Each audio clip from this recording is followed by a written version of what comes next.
Finally India और पाकिस्तान का पहला मैच कंक्लूड किया जा चुका है। जीता कौन? बारिश। बारिश ने मैच में पूरी तरह से खलल डाला। एक बार हम लोग एक समरी देख लेते हैं मैच की कि क्या उसके अंदर हुआ और क्या अच्छा रहा क्या बुरा रहा। इंडिया ने 266 रन मारे अपने 50 ओवर में। पूरे ओवर नहीं खेल पाई टीम। पूरे की पूरी 10 विकेट पूरी फास्ट बॉलर्स को गई, जिसमें 4 विकेट लिए शाहीन शाह अफरीदी ने, 3 विकेट राउफ ने और 3 विकेट नसीम शाह ने। इंडिया की तरफ से 2 बैट्समैन ने कमाल का रिपेयर वर्क किया। जो शुरू में लग रहा था कि हिंदुस्तान काफी जल्दी सिमट जाएगा अपनी बैटिंग में, बट फिर उन 2 बैट्समैन ने ठीक ठाक बैटिंग की। करीब 20 ओवर तक उन्होंने 140 के करीब का पार्टनरशिप किया, जिसमें 83 रन हमारे ईशान किशन ने बनाए और करीब 87 या 88 रन हार्दिक पांड्या ने बनाए। ठीक है गौरव, इंडिया की थोड़ी बैटिंग एनालिसिस और पाकिस्तान की बॉलिंग एनालिसिस करके देखते हैं। इंडिया के लिए इस मैच में क्या क्या अच्छा रहा क्या बुरा रहा? मैच तो आधा ही हुआ है, आप जानते ही हैं। तो कैसा टॉप 4 बैट्समैन काफी जल्दी हो गए, आप क्या सोचते हैं इंडिया की बैटिंग देखिए कैसी? मैच में सुने, दो चीजें मुझे बार बार, मैं मैच को देख रहा था लाइव और दो चीजें मुझे बार बार याद आ रही थी। पहला तो मुझे 1990s की यादें ताजा हो गई, जब पाकिस्तानी पेसर्स दौड़ के आया करते थे और आप इंडियन बैट्समैन की आंखों में डर देख सकते थे। कल रोहित शर्मा की आंखों में मुझे प्रॉपर डर दिखाई दिया अगेंस्ट शाहीन शाह अफरीदी। उन्होंने कुछ स्टैंस भी चेंज किया था, अपना लेफ्ट लेग को खोल भी रखा था टू प्ले अगेंस्ट हिम, और स्टिल वो आंसर्स नहीं दे पाए और बाद में ऑफ कोर्स क्लीन बोल्ड कर दिया शाहीन शाह अफरीदी ने। और दूसरा, गिल की बैटिंग को देख के मुझे एक और फ्रेज याद आ रहा था कि ये आईपीएल के शेर हैं। पहली बार उन्होंने प्रॉपर पेस अटैक को फेस किया और आई थिंक उन्होंने 16 या 15 बॉल बाद तो अपना अकाउंट खोला था कल। तो देखिए, इसका सबमिशन वही जो हमने आई थिंक प्री मैच में कहा था कि इंडियन बैटिंग मुझे कहीं से नहीं लग रहा था कि पाकिस्तान बॉलिंग के अगेंस्ट रुक पाएगी या चल पाएगी, और वही हुआ। बेसिकली कोहली आउट हो गया, अगेन ओपन स्टांस खेल रहे थे वो। और उसके बाद बहुत ही आश्चर्य चकित कर दिया हम सबको कप्तान बाबर आजम ने, जब उन्होंने प्रेशर लगाने के बाद अपने सारे पेसर्स ही गायब कर दिए और मैच खोल दिया इंडिया के लिए स्पिनर्स लगा के, और वहीं पे इंडिया की वापसी हुई। एंड आई एग्री कि ईशान किशन और हार्दिक पांड्या ने, जैसे आपने बोला, रिपेयर वर्क किया। और उसके आगे की कहानी हम सब जानते ही, उन्होंने लंबी पार्टनरशिप कर दी।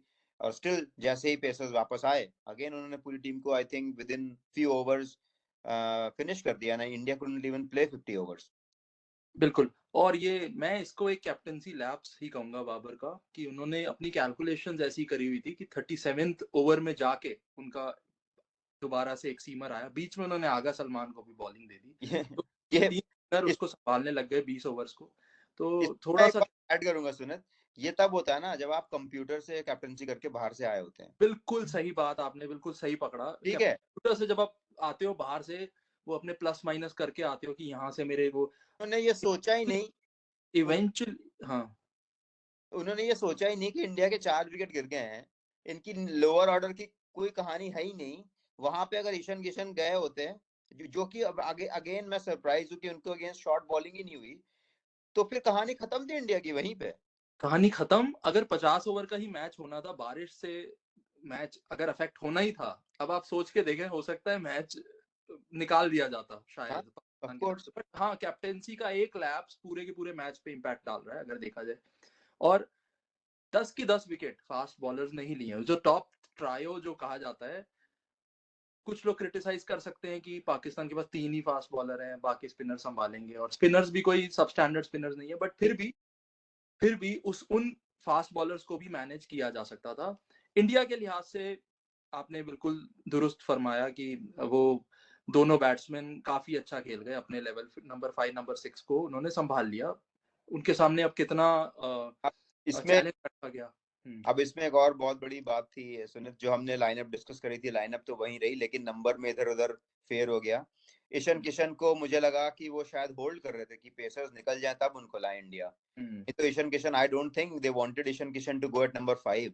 लेकिन जिस हिसाब से विकेट गिरते जा रहे थे, मुझे लग रहा था उन्हें लगा कि अब ईशान किशन को नंबर 3 पे तो खिला ही नहीं सकते हैं। मुझे ऐसा बिल्कुल। लगा, उन्होंने होल्ड कर लिया ईशान किशन को।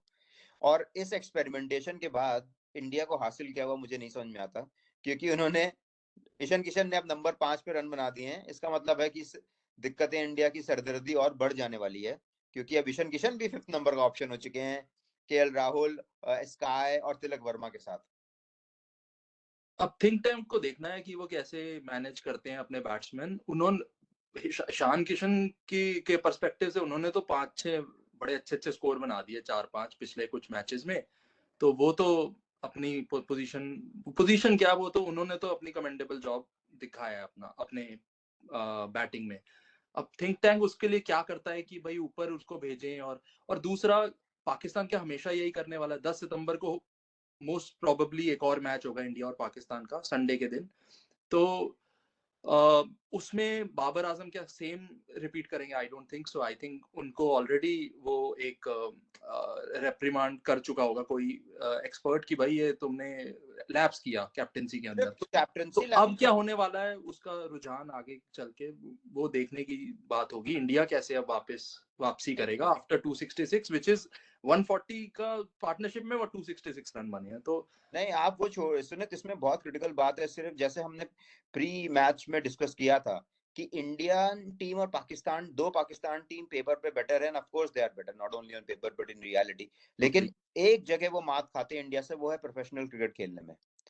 और कल पाकिस्तान ने इतना प्रेशर बनाने के बावजूद कितने सारे down the leg side wides फेंके, वो सब जो इनिशियली उन्होंने 20 और एक्स्ट्रा रन दिए हैं कल उन्होंने सिर्फ बॉलिंग से, और कितना जान अनगिनत बार तो उन्होंने मिसफील्डिंग करी है। और तो इन सब का जो अकाउंट हुआ है कल, वो अनप्रोफेशनल कंडक्ट में आता है गेम खेलते टाइम।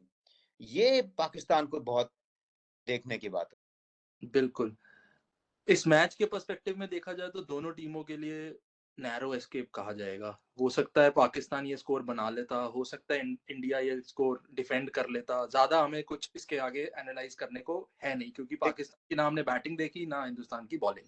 लेकिन हम सिर्फ छोटे से मैच में हमें कुछ चीजें सामने आ गई। आप कुछ इसको और कुछ मैं इसमें बस ये कहना चाह रहा था, एडवांटेज इंडिया है इसमें, क्योंकि इंडिया ने पाकिस्तान के सारे पत्ते देख लिए हैं बॉलिंग में, क्योंकि ये टीमें कम खेलती हैं। ओके, बिल्कुल तो इंडिया के लिए काइंड ऑफ प्रैक्टिस मैच हो गया बैटिंग के लिए against Pakistani bowling attack. Absolutely. तो इंडिया थोड़ा सा उसके ऊपर काम कर सकता है अपने ऊपर। कि अगला मैच जो पाकिस्तान के साथ इंपॉर्टेंट मैच है 10 सितंबर को, मोस्ट प्रॉब्ली जो होने ही वाला है, उसको वो कैसे उसको अच्छे से बेटर मैनेज कर पाए रादर देन जो परफॉर्मेंस हमें दिखा। आगे की बात करते हैं। गोइंग फॉरवर्ड, पाकिस्तान की टीम क्वालिफाई कर चुकी है अगले राउंड के लिए। उन्होंने एक ड्रॉ और एक कंप्लीट परफॉर्मेंस नेपाल के खिलाफ दे ही दी है। इंडिया को अपना मैच नेपाल से जीतना है, जो मुझे नहीं लगता कोई खास परेशानी होनी चाहिए, but you never know. But देखते हैं जब वो मैच होगा। तो इंडिया आगे अब कैसे जाएगा अपनी 11? आपको क्या लगता है? हम उसके बारे में डिटेल एनालिसिस करेंगे, but do you think it should go the experiment, it should take the experimental path, or should it persist with what 11 played yesterday? क्या उसको वही 11 रखने चाहिए? अब मुझे इंडिया का तो कोई 11 है ही नहीं, दे आर ऑलवेज एक्सपेरिमेंटिंग, तो ये सब एक्सपेरिमेंट्स ही हैं उनके। इंडिया वो क्यूरियस कैट बन चुकी है जो बहुत सारे एक्सपेरिमेंट्स कर रही है, एंड दे डोंट नो कि कौन सा एक्सपेरिमेंट उनका आखिरी एक्सपेरिमेंट है। अब जैसे मैंने बोला, कल जो ईशान किशन नंबर 5 पे आए हैं, तो क्या अब आप ईशान किशन को नंबर 5 से हिला पाएंगे? और गिल ने जो ओपनिंग दी है कल, उनको बॉल चमक नहीं रही थी गिल को बॉल वो ना वो अंदर जाने वाली बॉल पकड़ पा रहे थे, ना वो बाहर जाने वाली बॉल पकड़ पा रहे थे। और वही मुझे बार बार याद आ रहा था, ये आईपीएल के शेयर है, इन्होंने प्रॉपर पेस अटैक खेला ही नहीं है। एंड हैविंग सेड दैट, हम उनको बेनिफिट ऑफ डाउट डेफिनेटली देते हैं, क्योंकि दोनों प्रोबेबली अपना पहला मैच खेल रहे थे अगेंस्ट पाकिस्तान, जो प्रेशर मैच होता है फॉर द प्लेयर्स। तो और उन्होंने ट्राई काफी किया अपनी विकेट बचाने के लिए गिल ने, बट फिर वो अंदर आने वाली गेंद पे पूरा फ्रंट फुट पे आए नहीं, आधे रहे, अनक्लीन बोल्ड हो गए। तो ये सब बहुत सारी चीजें हैं इंडिया को सोचनी है, बट हैविंग सेड दैट, वो बहुत खुश होंगे कि बारिश आ गई और उन्हें एक बैटिंग प्रैक्टिस मिल गई against probably the best bowling lineup in the world. अब नेपाल के मैच में आई थिंक ये तो एक तरफा मैच ही होना चाहिए, और भारत को आराम से मैच जीत लेना चाहिए। आई डोंट थिंक इसमें कोई प्रॉब्लम होने वाली है। मैं कहूंगा कि आई थिंक इंडियन मैनेजमेंट को थोड़ा सा एक लाइन ड्रॉ करनी चाहिए कि यही हमारी 11 है, इसी के साथ खेलेंगे अंटिल अनलेस की कोई ड्रास्टिक खराब परफॉर्मेंस दे रहा है, या और मौके इनफ दे दिए जा चुके हैं उस स्पॉट पे और उस पोजीशन पे। और वहां से आई थिंक मेरे हिसाब से यही होना चाहिए कि यही 11 परसिस्ट आगे तक, एंड ऑफ द ट्रॉफी तक। और पोटेंशियली आगे भी इसी 11 के साथ किया जाए, क्योंकि ये एक्सपेरिमेंटेशन ही है जिस वजह से टीम इस हाल में पहुंच चुकी है कि कुछ ज्यादा ही चेंजेस हमें नजर आते हैं हर मैच बाय मैच, कैप्टनसी आप चेंज, स्कोर को स्पॉट आप चेंजेस। आप स्कोर को बैक करते हैं ना यहाँ पे। अब ईशान किशन ने 80 मार दिया तो आप उसके स्कोर को बैक कर रहे हैं। बिल्कुल आप ये नहीं देख रहे हैं कि आप as a whole Ishan Kishan as a whole player को नहीं देखते हैं, वो हमेशा स्कोर्स को बैक करते हैं, और यही प्रॉब्लम हो रही है इंडियन क्रिकेट को। क्योंकि आप देखिए अंतरराष्ट्रीय क्रिकेट में आपको फेल होने की इजाजत नहीं मिलेगी तो आप कभी ग्रो नहीं करेंगे। You have to fail to learn. और यहाँ पे क्या होता है, जैसे ही बंदे ने 2 बार फेलियर हो गए, 3 बार फेलियर हो गए, वो फिर बंदे को बैक करना छोड़ देते हैं, वो किसी और को ले आते हैं। तो जब तक बंदा फेल नहीं होगा वो नहीं सीख सकता। और आपने आइडेंटिफाई कर लिया है अगर कोई स्क्वाड जो आपको 11 है, तो आप फिक्स रहें कि यही 11 है एशिया कप तक और यही 11 है आपके वर्ल्ड कप तक। आप करेक्ट को बैक नहीं कर सकते बार बार। करेक्ट। सो ये थी हमारी एनालिसिस इंडिया और पाकिस्तान के अधूरे मैच के लिए। डिसअपॉइंटेड कि पूरा मैच नहीं हो पाया, हार जीत अपनी अपनी जगह पर है, बट वेरी ह्यूजली हम दोनों तो डिसअपॉइंटेड है। I am sure cricket fans will be disappointed. Over and out. Thank you so much guys, ख्याल रखें, चीयर्स, बाय। Thank you.